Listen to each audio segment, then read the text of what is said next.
हमारे पास जैसे कि आपने अपवर्त्य पढ़े हैं। अपवर्त्य का मतलब होता है आपके गुणन पूरे आगे तक पहाड़े। माना हमने 2, 3 और 4 के अपवर्त्य निकाले, तो अपवर्त्य आप देख पा रहे हैं 2 के 2, 4, 6, 8 अनंत तक चले जाएंगे। इसी तरह 3 के भी अनंत तक चले जाएंगे, इनकी कोई लिमिट नहीं है, ये आगे आगे आगे आगे के चलते चले जाएंगे। अब ध्यान दो, इन तीनों में जो समावर्त्य मतलब जो कॉमन है वो क्या है? देखिए 12 इसमें भी है, इसमें भी है और इसमें भी है। फिर 12 के बाद 24 इसमें भी है, इसमें भी है, इसमें भी है। और आगे चल देंगे तो 36 जो है इसमें भी है, इसमें भी है और इसमें भी है। इस तरह हम बढ़ते चले जाएंगे। जैसे कि आपने तार्किक शक्ति के कुछ प्रश्न कल परसों कर रहे थे आप लोग, तो 12, 24, 36, 48 आप बहुत अच्छे से बता सकते हैं। 48 के बाद क्या होगा? 60 होगा, फिर होगा आपका 72 होगा। लेकिन हमारा उद्देश्य है हमें सबसे छोटी समावर्त्य निकालनी है, जिसे कहते हैं लघुत्तम समावर्त्य। तो इस पूरी सीरीज में 12 ही एक ऐसा संख्या है जो सबसे छोटा है और इसे ही लघुत्तम समावर्तक हम कह देते हैं। ठीक है, तो अभी आपने कल तक गुणनखंड विधि से महत्तम समावर्तक की बात आप अच्छे से समझ गए थे टेबल फॉर्म में। अब लघुत्तम समावर्तक में भी हम आगे बढ़ेंगे। माना हमारे पास 20, 25, 40 और 60 लघुत्तम समावर्तक हमने इनका निकाला गुणनखंड विधि से। तो ये काम आप कल भी कर चुके हैं। 20, 25, 40, 60 इस ब्लॉक बना लेंगे, उसके बाद 2 का पहाड़ा दे देंगे, ये आपका आ गया, फिर 2 का पहाड़ा। इस तरह करते करते आप आगे बढ़ते चले जाएंगे और इसके सारे अभाज्य गुणनखंड क्या कर देंगे? निकालते चले जाएंगे। जैसे ये निकाल दिया आपने, तो 5 कितनी बार आया ये सब लिख लेंगे आप। तो आपने क्या किया, इसके बाद देखा ये आपका 2 आपके 3 बार आया, 3 1 बार आया और 5 की भी 2 बार आया। देखो 5 2 बार आया, 3 1 बार आया। इस तरह से आपने निकाल लिया, तो ये आपका क्या आ गया? 600 आ गया। तो ये 600 ही हमारा क्या है? इन तीनों चारों संख्याओं का लघुत्तम समावर्तक है। 20, 25, 40 और 60। तो इस विधि से हम लघुत्तम समावर्तक निकालते हैं।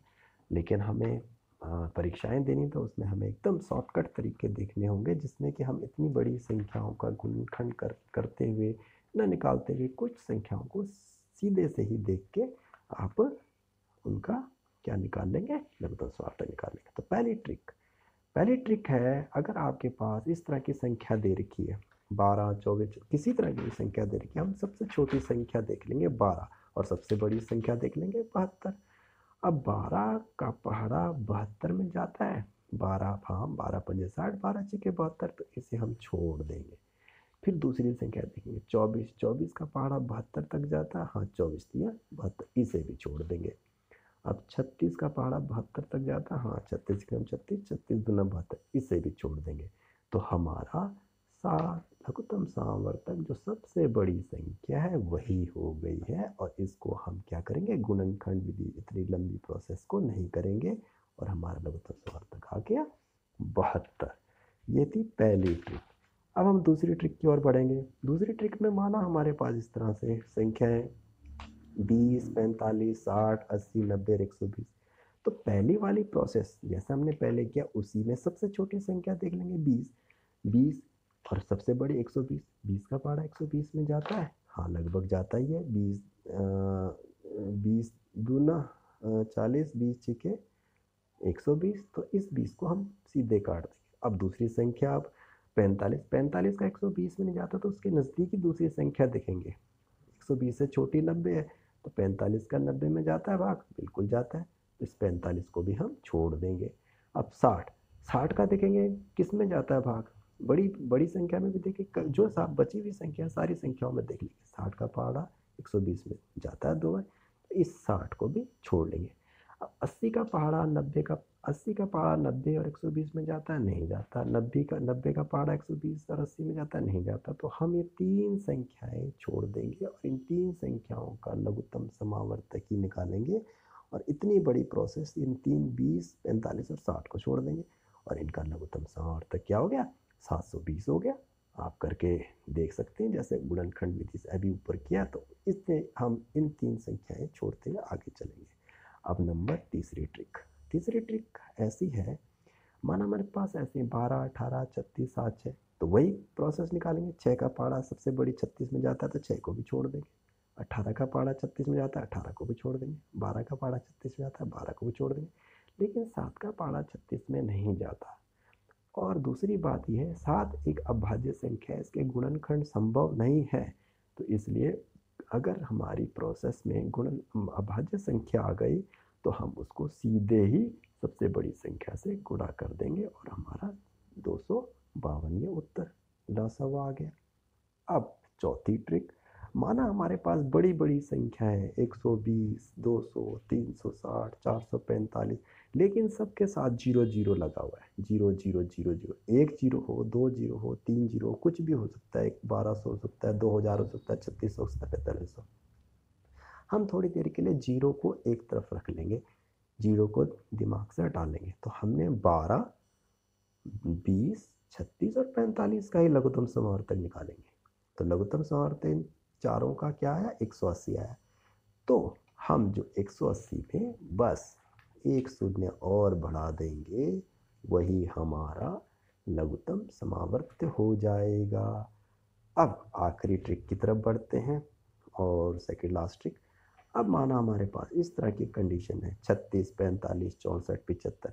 ये गुणनखंड हमारे 36 के कितने हुए, 36 के 2 बारी 2, 3 बारी 2 दूनी 4, 3 12, 3 36, इसी तरह 45, इसी तरह 64, इसी तरह 75 के हम गुणनखंड कर लेंगे। माना इस तरह से हमारे को देखेंगे, अगर माना इसी तरह से हमारे परीक्षाओं में दे रखें कि इसका मासाव क्या होगा, तो हम इनको क्या करेंगे, सबसे ज़्यादा दो इस संख्या में 64 में कितने दो हैं, 1 2 3 4 5 6 दो है। तो हम इन दो को भूल जाएंगे। फिर ये जो दो छोटे दो हैं, इन कम दो है, इन्हें भूल जाएंगे, इन्हीं को रखेंगे। अब 3 की देखते हैं, इसमें 2 3 है, इसमें भी 2 3 है, और इस वाले में 1 ही 3 है। तो इस वाले 3 को हम भूल जाएंगे, इस दोनों में से एक ले लेंगे, इन दोनों जोड़े में से एक जोड़ा ले लेंगे। तो 2 बारी 3 ले लिया। अब 5, इसमें 1 है, इसमें है ही नहीं, इसमें 2 है, तो हम ज़्यादा वाले 2 वाले ले लेंगे, 2 5 ले लेंगे, और इन सबको गुणा कर लेंगे। तो हमारा लसावा आ गया 14,400। चौथी ट्रिक और आखिरी ट्रिक या 6वीं ट्रिक, जिसमें अगर सारे अभाज्य संख्याएं हैं, तो हमें कोई भी गुणनखंड करने की आवश्यकता नहीं है। हम उन सारे अभाज्य संख्याओं को गुणा सीधे कर देंगे, वही हमारा लसावा हो जाया करेगा। अब आगे चलते हैं हम थोड़ा सा। माना इस तरह का प्रश्न आता है, वह न्यूनतम संख्या ज्ञात कीजिए जिससे 6 घटा दिया जाए तो वह संख्या 24, 30, 36 और 48 से पूरी की पूरी विभाजित हो जाती है। हम इस बात को 6 घटा दिया जाए, 6 घटा दिया जाए मतलब कि 6 घटाना है हमने, और वह संख्या पूरी पूरी विभाजित हो जाए। तो हमने क्या करना है, दरअसल हमने कुछ नहीं करना, हमने करना है ये आपके जो संख्याएं दे रखी हैं, इन सब का लसावा निकालना है। और लसावा निकालना है, देखो ये मैंने लसावा निकाल रखा है, 24, 30, 36, 48। मुझे नहीं लगता कि आपको यह नहीं आएगा। ये करके हमने इसका लसावा निकाल लिया। लसावा 720 है। अगर घटाना लिखा हो, प्रश्न में घटाना लिखा हो, तो हम उन 6 जोड़ देंगे। 720 में 6 जोड़ दिया तो हमारा क्या आ गया, 726। 726 ही वह संख्या है जिसमें से 6 घटा दो। तो 6 घटाने से क्या हो जाएगा, अगर 726 में 6 घटाएंगे तो क्या आएगा, 720 आएगा। और 720 में क्या होता है, क्योंकि यह लसावा निकला है इतनी सारी संख्याओं का, इसका मतलब 720 में इन सब का पूरा पूरा भाग चला जाएगा। यहाँ तक आपको क्लियर हो गया। अब हम एक छोटी सी कंडीशन इनके साथ देखते हैं कि लसावा और मासावा में क्या फ़र्क है। देखो, मासावा जो होता है वो दो संख्याओं की हमेशा छोटा या उनके बराबर होगा, और जो आपका लसावा है वो उन दो संख्याओं में बड़ी संख्या के बराबर और उससे अधिक होगा। जबकि मासावा में दो संख्याओं का मासावा छोटी संख्या या एक हो सकता है, लेकिन लसावा जो है बड़ी संख्या के बराबर या उससे कहीं अधिक भी हो सकता है। तो ध्यान देने वाली बात है, लसावा बहुत ज़्यादा हो सकता है लेकिन मासावा एक भी हो सकता है। जैसा कि पिछले लेक्चर में हमने देखा, दो अभाज्य संख्याओं का मासावा हमेशा एक होता है, लेकिन लसावा की बात करें तो दो अभाज्य संख्याओं का लसावा उन दोनों के गुणनफल के बराबर होगा। अब एक छोटा सा फॉर्मूला हम निकाल चलते हैं। जैसे कि आपने देखा है कि आपने 12 और 18 का महत्तम समावर्तक 6 होता है। अब ये बार बार टेबल बनाने की ज़रूरत नहीं है, आप बहुत इंटेलिजेंट है, आप सब कर सकते हैं। एचसीएफ जो है उसका क्या है, 6 है। लेकिन लघुत्तम समावर्तक 12 और 18 का क्या होता है, 36 होता है। आप करके देखें, 36 में 12 का पहाड़ा भी चला जाएगा, 18 का पहाड़ा भी चला जाएगा, और 6 12 को भी विभाजित कर देगा, 18 को भी विभाजित कर देगा। तो हमने क्या किया, 12 और 18 को गुणा कर दिया, दोनों संख्याओं गुणा कर दिया, कितना आया 216। और एच सी एफ 6 है और एलसीएम 36, इन दोनों को भी गुणा किया तो हमारा कितना है 216। तो हम किस निष्कर्ष पे पहुंचे कि लघुत्तम समावर्त्य गुना महत्तम समावर्त्य, इन दोनों का गुणनफल जो होता है वो दोनों संख्याओं के गुणनफल के बराबर हुआ करता है। ठीक है। अब हमारा आता है छोटा सा प्रश्न, हम साथ में कर लेते हैं। माना दो संख्याओं का गुणनफल 120 है और लघुत्तम समावर्तक उसका 15 है, तो संख्याओं का एचसीएफ बताओ, महत्तम समावर्तक बताओ। एचसीएफ क्या होगा, दोनों संख्याओं का गुणनफल को भाग कर देंगे लघुत्तम समावर्तक में। जब भी ऐसा प्रश्न आएगा तो दोनों संख्याओं गुणनफल में भाग कर देंगे लसाव का, तो वो मासाव आ जाएगा। और दोनों संख्याओं के गुणनफल में अगर लघुत्तम महत्तम समावर्तक का भाग कर देंगे तो हमारा लघुत्तम समावर्तक आ जाएगा। दोनों संख्याओं का गुणनफल कितना है, 120 है, और 120 को हमने 15 से भाग किया तो कितना आया, 8 आया। ध्यान रहे कि लघुत्तम समावर्तक जो है एलसीएम जो होगा हमेशा ग्रेटर होगा एचसीएफ से। तो मैं समझता हूँ आज आप इतना ही सीखेंगे, आपको प्रश्न